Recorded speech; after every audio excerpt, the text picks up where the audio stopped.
کہ امریکہ میں ہمیں بہت بڑا چیلنج موجود ہے. ہندوستان نے وہاں ہمیشہ ہمیں تنہا کرنے کی کوشش کی ہے اور اس میں بڑی حد تک وہ کامیاب بھی رہا ہے. وہ ایک خاص وجہ سے وہاں ہمارے خلاف تعصبات کو مضبوط کرتا رہا ہے اور پاکستان کے بارے میں شکوک و شبہات کی تشہیر کرتا ہے.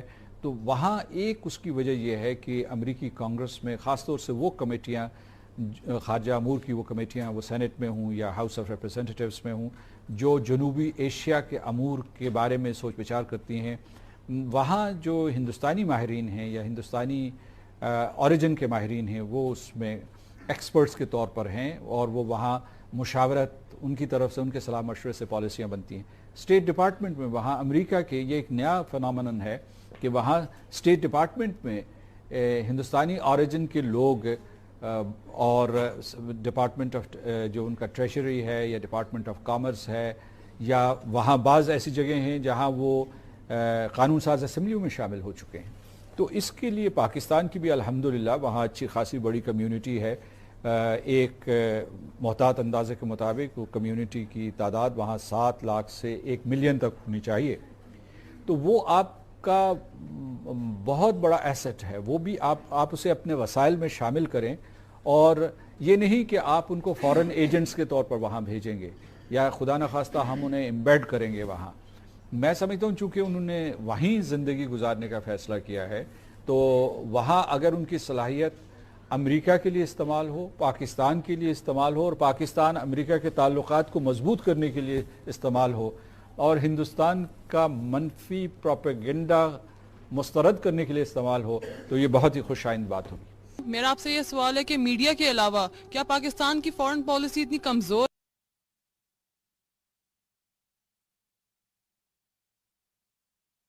ہے یا اس میں اتنی کمی ہے کہ وہ انٹرنیشنل لیول پہ ہمیں ڈیفینڈ نہیں کر سکتی، ہمارا امیج اپ گریڈ نہیں کر سکتی؟ سر میڈیا پہ بلیم ہم کیوں ڈالیں؟ ہماری فورن پالیسی میں کیا کمی ہے؟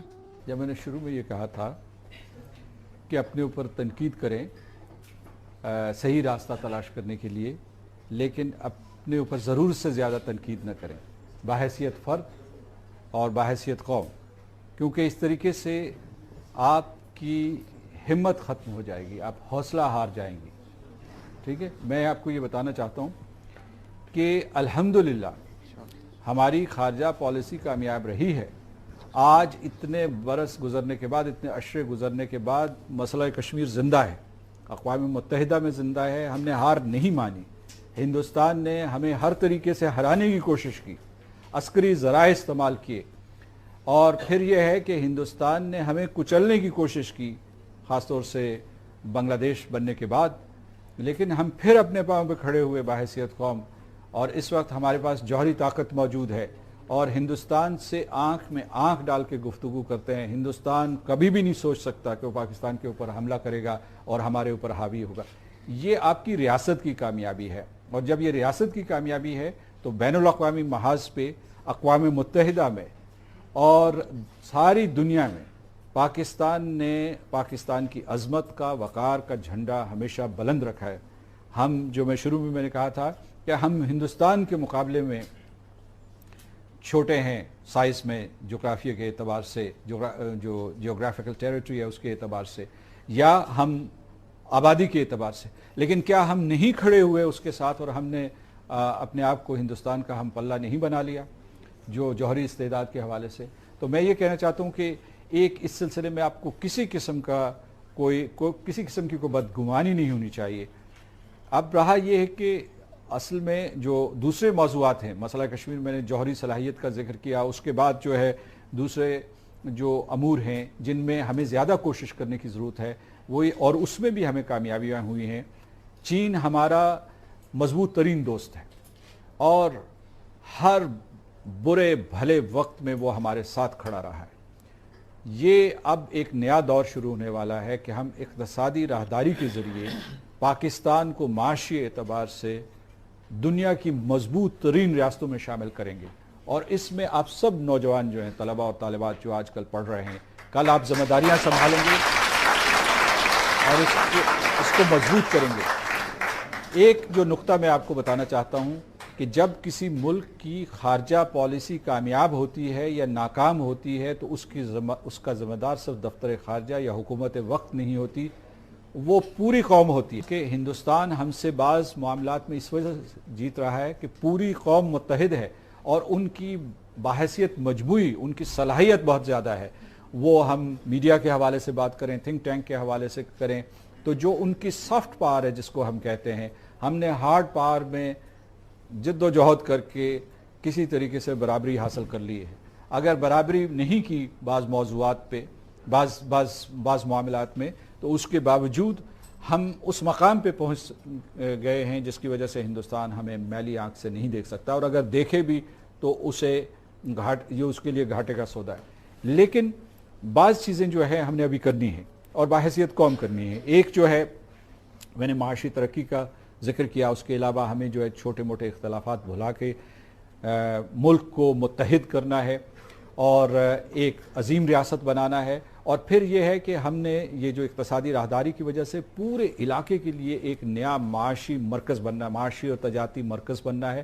اس سے پاکستان کے عوام کو خوشحالی ملے گی. اور میں آپ کو بتا رہا ہوں کہ یہ پاکستان کی یہ تقدیر لکھی جا چکی ہے. آپ لوگ یہ ذمہ داری سنبھالنے کے لیے آگے بڑھیں. اور اس کے علاوہ میں آپ کو یہ بتا رہا ہوں کہ پاکستان کو کسی سے خائف ہونے کی ضرورت نہیں ہے، پاکستان کو کسی ہمسائے سے خائف ہونے کی ضرورت نہیں ہے. آپ تب کامیاب ہوں گے جب آپ کے دل میں یقین ہوگا کہ ہم کامیاب ہوں گے. اگر آپ کے دل میں یہ خدشات جنم لیتے رہے کہ آپ کامیاب نہیں ہوں گے تو یقیناً پھر آپ ناکام ہوں گے. لیکن جو میں پوری قوم کی بات کر رہا تھا، تو ہمیں اس وقت جو ہے معیشت اور تجارت میں نئی منزلیں طے کرنی ہیں، لیکن ساتھ ساتھ میڈیا، تھنک ٹینکس، اس کے علاوہ جو سوشل میڈیا کا ذکر نہیں آیا، نہ آپ میں سے کسی نے سوال پوچھا. میں سمجھتا ہوں کہ سوشل میڈیا ایک ایسا انسٹرومنٹ ہے جو نئی ٹیکنالوجی نے آپ کے ہاتھ میں، ہر انڈیویجول کے ہاتھ میں تھما دیا ہے. وہ لنکڈ ان ہو یا سوشل کیا کہتے ہیں فیس بک ہو یا ٹویٹر ہو. تو اس کی وجہ سے وہ جنگ جو ہے اس کے لیے آپ کو یہ جو ٹیلی ویژن نیٹ ورکس ہیں اس کا انتظار کرنے کی ضرورت نہیں، یا حکومت کی طرف دیکھنے کی ضرورت نہیں. آپ خود اس میں اپنا حصہ ڈال سکتے ہیں اور اس میں ایک بھرپور کردار ادا کر سکتے ہیں.